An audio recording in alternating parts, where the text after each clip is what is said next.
Welcome students.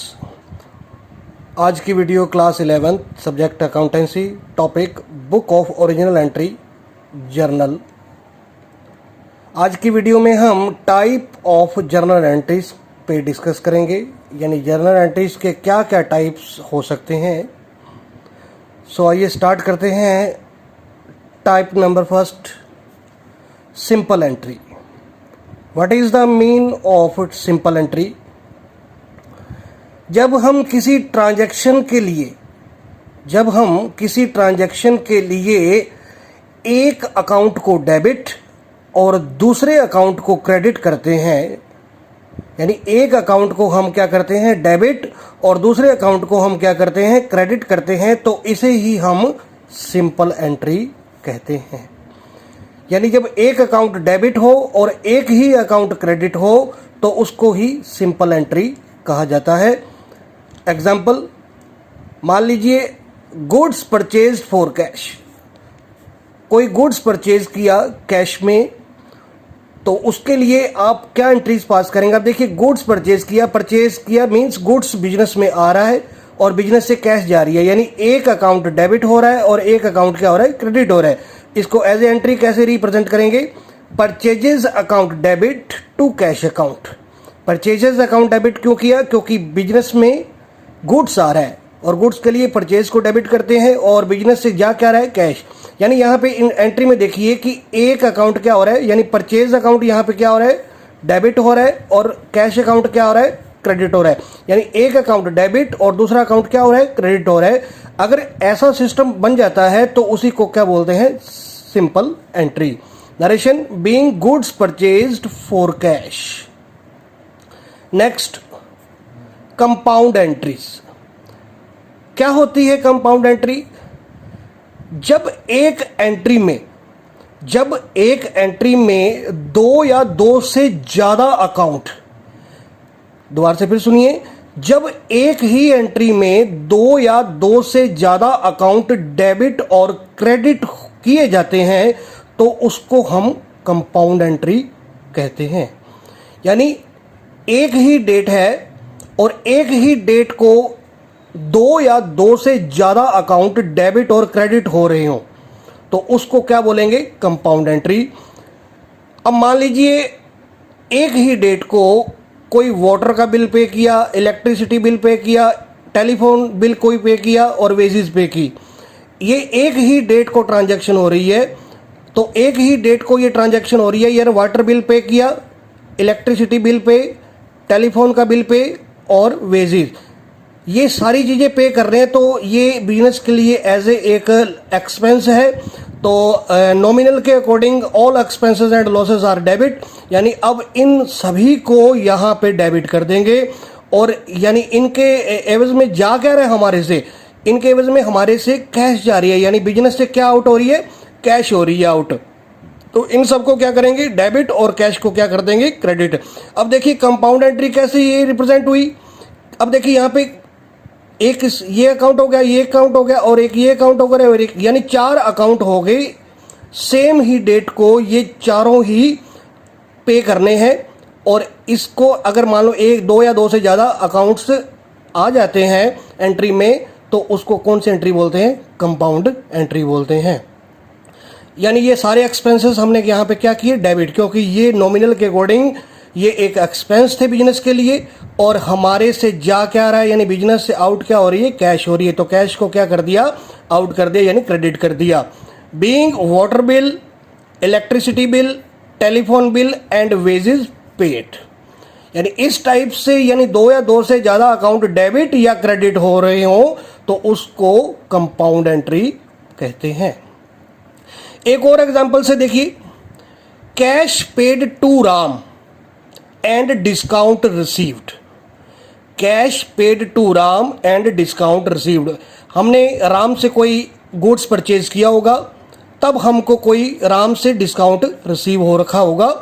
अब देखिए entry as entry क्या करेंगे। अब देखिए एक ही ट्रांजैक्शन, यानी एक ही डेट को ये ट्रांजैक्शन हुई है जिसमें राम को कैश भी पे की जा रही है और डिस्काउंट भी रिसीव किया जा रहा है। टू अकाउंट, यानी बोला है ना कंपाउंड एंट्री में दो या दो से ज्यादा अकाउंट डेबिट या क्रेडिट हो रहे हो, ये जरूरी नहीं है डेबिट ही हो।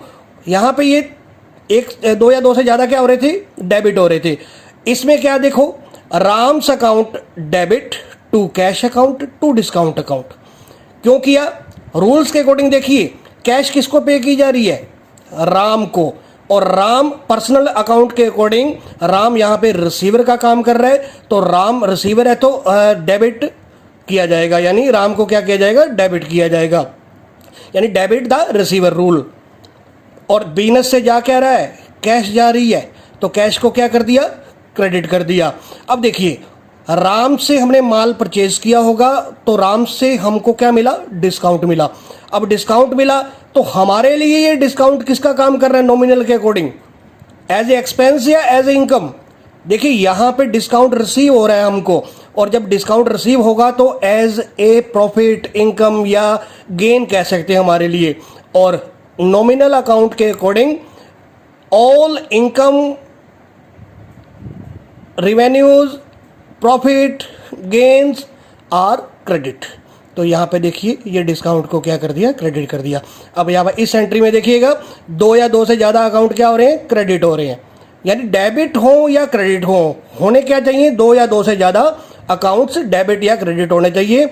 अगर ऐसा होता है तो उसको कौन सी एंट्रीज बोलते हैं, कंपाउंड एंट्रीज बोला जाता है। Next, opening entries. What is the meaning of opening entries? Her businessman new year के फर्स्ट डे से ही, न्यू ईयर के फर्स्ट डे से ही अपनी बिजनेस ट्रांजैक्शंस को लिखने के लिए यानी रिकॉर्ड करने के लिए न्यू बुक्स लगाता है। कोई भी व्यापारी होगा, कोई भी बिजनेसमैन होगा, वो अपने न्यू ईयर के फर्स्ट डे से ही अपनी बिजनेस ट्रांजैक्शन को रिकॉर्ड करने के लिए नई बुक्स लगाता है। और लास्ट ईयर की जो असेट और लायबिलिटीज के बैलेंसेस होते हैं, लास्ट ईयर यानी पिछले साल के जो असेट और लायबिलिटीज के बैलेंसेस होते हैं, उनको वो न्यू ईयर में शिफ्ट करता है। यानी प्रत्येक ईयर के ओपनिंग में पिछले ईयर की यानी लास्ट ईयर की जो असेट और लायबिलिटीज के बैलेंसेस होते हैं, उसको न्यू बुक्स में लिखने के लिए जब जो एंट्री पास की जाती है उसको क्या बोलते हैं, ओपनिंग एंट्री बोलते हैं। मीन्स क्या हुआ कि जो कोई भी व्यापारी होगा, कोई भी बिजनेसमैन होगा, वो जब अपने न्यू ईयर के फर्स्ट डे से ही अपनी जो यानी बिजनेस ट्रांजैक्शंस को रिकॉर्ड करने के लिए हमेशा नई बुक्स लगाता है। और जब नई बुक्स लगाएगा तो पिछले यानी लास्ट ईयर की जो असेट और लायबिलिटीज के बैलेंसेस होंगे वो लास्ट ईयर से कहां पे लेके आएंगे, न्यू ईयर में शिफ्ट कर देता है। और उसको शिफ्ट करने के लिए जिस एंट्रीज का यूज किया जाता है उस एंट्रीज को क्या बोलते हैं, ओपनिंग एंट्रीज। इसका एक रूल है कि डेबिट ऑल असेट, यानी ओपनिंग एंट्री का रूल क्या है, डेबिट ऑल असेट, यानी जितनी भी असेट है उनको क्या किया जाएगा, डेबिट करो, यानी डेबिट किया जाएगा।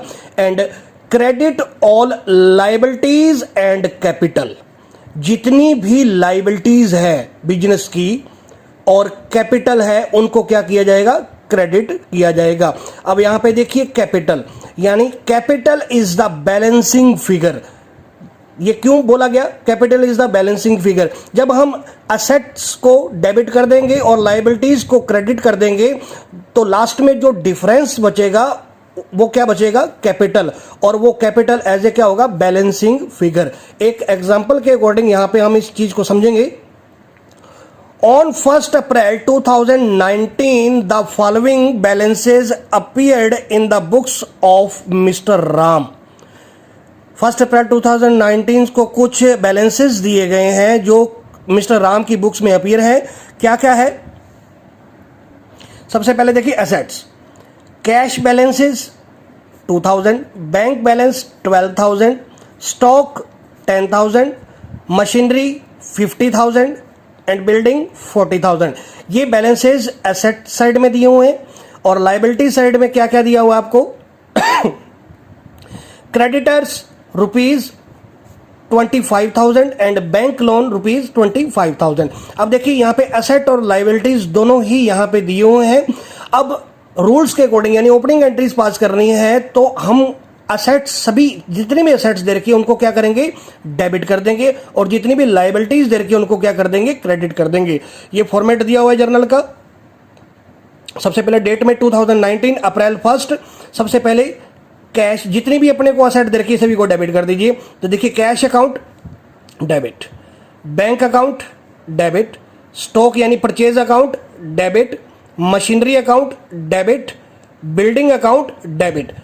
इनकी जो अमाउंट्स है यहाँ पे डेबिट साइड में रिप्रेजेंट कर दी जाएगी, और क्रेडिट किसको करना है, टू क्रेडिटर्स अमाउंट लिखी जाएंगी यहाँ पे, टू बैंक लोन 25,000। अब देखिए यहाँ पे हमको सिर्फ इतनी ही इंफॉर्मेशंस गिवन थी। अब हम इसकी टोटलिंग करेंगे, यानी डेबिट और क्रेडिट की टोटलिंग करेंगे। जब डेबिट की टोटलिंग करेंगे तो उसमें से क्रेडिट का पार्ट हटा देंगे, तो वहां पे जो बैलेंसिंग फिगर बचेगा वो आपकी क्या बचेगी, कैपिटल। यानी ओपनिंग एंट्रीज में कैपिटल हमेशा बैलेंसिंग फिगर ही आएगी, जो कि इस क्वेश्चन के हिसाब से 64,000 आ रही है। Being balances of asset, liabilities and capital brought forward, यानी नए साल, यानी ये लास्ट ईयर के थे, अब इसको न्यू ईयर में क्या कर दिया, ब्रॉट फॉरवर्ड कर दिया। Next, adjustment entries. क्या होती है ये एडजस्टमेंट एंट्रीज, यानी फाइनल अकाउंट प्रिपेयर करने से पहले, फाइनल अकाउंट्स को प्रिपेयर करने से पहले हर बिजनेसमैन को अपने अकाउंट्स को outstanding expenses, prepaid expenses, accrued incomes, unearned incomes, interest, depreciation, bad debts etcetera की अमाउंट से एडजस्ट करना होता है। और इसके लिए जो एंट्री की जाती है उसको ही हम क्या बोलते हैं, एडजस्टमेंट एंट्री बोलते हैं। क्या मतलब हुआ इसका, कि जब भी हम फाइनल अकाउंट्स बनाने से पहले कोई भी व्यापारी होगा, कोई भी बिजनेसमैन होगा, वो अपने अकाउंट्स को यानी जो एक्सपेंसेस आपको बताएगी, इनकम्स बताएगी, यानी आउटस्टैंडिंग एक्सपेंसेस हुआ, प्रीपेड एक्सपेंसेस हुआ, अक्रूड हुआ, अनअर्न हुआ, इंटरेस्ट, डेप्रिसिएशन, बैड डेब्ट्स, जितनी भी ये चीजें दे रखी हैं उनकी अमाउंट से इनको क्या करना होता है, एडजस्ट करना होता है। उसके बाद ही फाइनल अकाउंट्स प्रिपेयर किए जाते हैं, और इनको एडजस्ट करने के लिए जो एंट्रीज यूज की जाती हैं उसको क्या बोला जाता है, एडजस्टमेंट एंट्री बोला जाता है। सो आज की वीडियो में इतना ही। आई होप आज की वीडियो में जो टॉपिक्स लिए गए हैं, जो टॉपिक्स क्लियर किए गए हैं, वो आपको अच्छी तरह से समझ में आए होंगे। सो आज की वीडियो में बस इतना ही। Thank you, bye.